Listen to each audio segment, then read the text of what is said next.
I want to acknowledge and appreciate the extraordinary courage, commitment, discipline, and divine pluck that all of these spiritual women embody. Please clap, stomp, or bang something loud with me to let all these emerging female spiritual leaders know just how honored they are.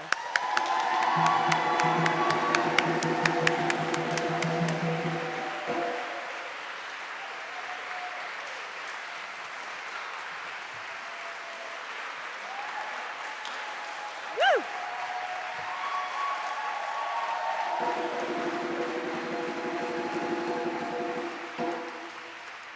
What I want most for all of you today, what the Reveal team and I have worked so hard to make available, is the opportunity for each of you to feel supported and inspired enough to lift a veil between yourself and your soul voice. Reveal is a brief but brilliant day in our lives to come together as a community of women to witness the miraculous and astounding work of this up-and-coming generation of female spiritual leaders. It's also a chance for all of us to network as women to help spur on and stir up the gutsy and daring soul work we're all doing or long to do in the world. Reveal is an immense opportunity for all of us to see what an invincible she-force we are when we each support the vision and wisdom of the women beside us and dare to stay true to that often elusive but always clear voice of the truth inside us. Why is this relationship with the soul voice so crucial to Reveal, for women to hear, to know, and to follow? Straight from my blazing red soul to all of you ladies garlanded with red roses, I'm going to unveil Reveal's 7 core beliefs to illuminate why our relationship to our soul voice as women is perhaps the most important relationship for us to cultivate to help address the most critical issues facing us as women today. 1, the power of women in compassionate communities to incite social change. The female Hindu saint known as Amma, or the hugging saint, who is breaking tradition by giving the red thread of spiritual authority to women in India, states simply that compassion is, quote, a one-word solution to all the problems the world is facing today. Abigail Disney's film, Pray the Devil Back to Hell, documents an exemplary model of the pervasive power of what happens when women's compassion transforms into spiritual activism. The Muslim and Christian women of Liberia, once divided by their faiths, came together through their compassion and grief for each other to begin a prayer circle that the rape and murder of the Liberian Civil War would end. They came together as mothers, sisters, grandmothers, wives, and daughters, and found that their collective power as women was utterly unstoppable. Their compassionate community of prayer then led them to take action. These courageous and love-filled women began to meet every day in front of the presidential palace, both Muslim and Christian, wearing all white, crying and mourning, singing and healing, and through it all, standing resolutely as a unified voice for all of Liberia and then eventually the world to see how powerful women are when they come together as women, no matter how different, to demand peace and justice. The women of Reveal know that we allow our varying faith, religious, and spiritual backgrounds to give us individual strength. But through our collective compassion for each other, we can tap into a force for change, for justice, and for peace that is without equal. Reveal's first core belief is that when women come together in compassionate communities, they can harness the energy and support to transform not only themselves, but the world around them. 2, the sacredness of the female body. My lifelong involvement in the women's spirituality movement, both academically and politically, has laid bare one foundational truth. When women were silenced within the various world religions, the sacred wisdom of the body was also rendered mute. By placing a limit on a woman's role within organized religion to become a rabbi, a priest, or an imam, solely based on the fact of her body, on the fact of her sex, the religious woman is faced with a tremendous predicament.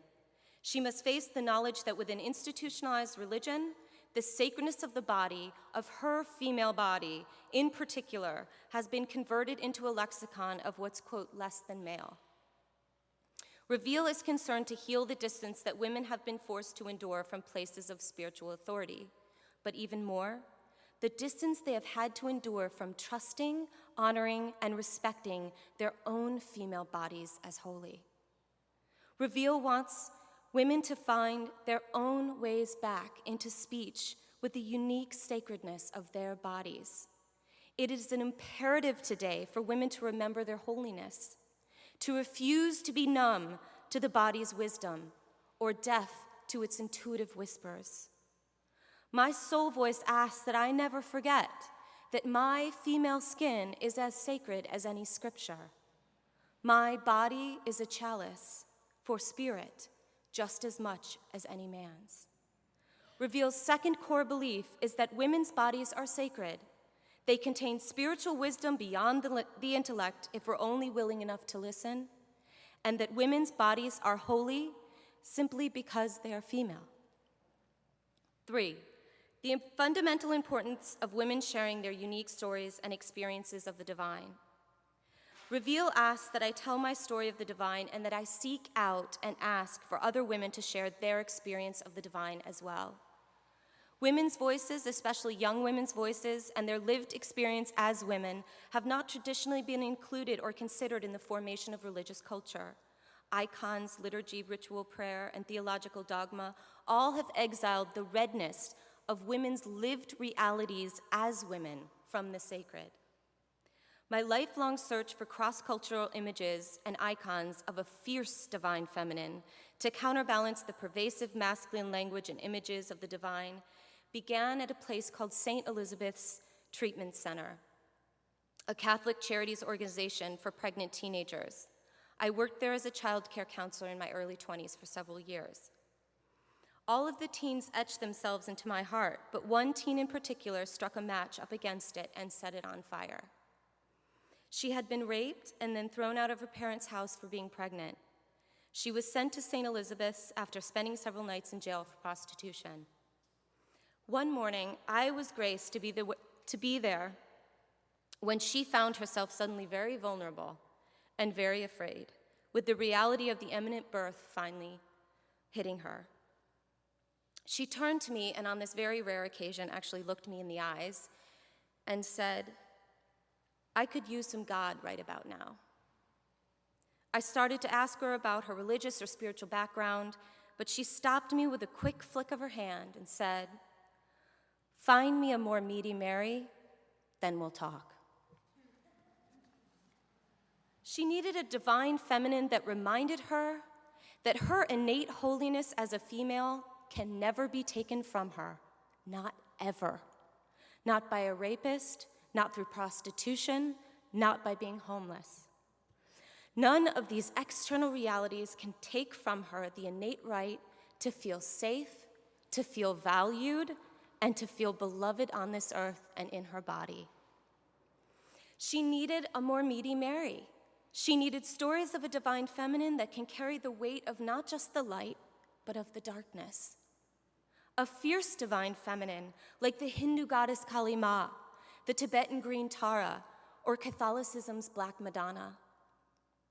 She needed a fierce modern feminine of the fourth wave of feminism that a woman or a teenage girl can relate to who has been through the intense flames and pain of transformation. A divine feminine that can handle the blood, the love, the sexuality, and the intensity of being female. If a little girl, teenager, or young woman only has access to ideas and images of the divine that are male or masculine, she can forget her innate knowing that she is divine. She can lose her connection to the love that resides inside her and start to believe and even act on the idea that she is somehow less because she is not male, because she is not the sex considered sacred. We need to tell and to write about the other side of the divine, the one still partially cast in shadow. We need to continue to allow the divine feminine to emerge, to provide balance and wholeness in our collective purview of the sacred. Reveal's third core belief is that as a world culture, we can only truly begin to behold the fullness of the divine by including the stories of women's lived experiences of the divine in our own words, our own perspectives, and with our own voices.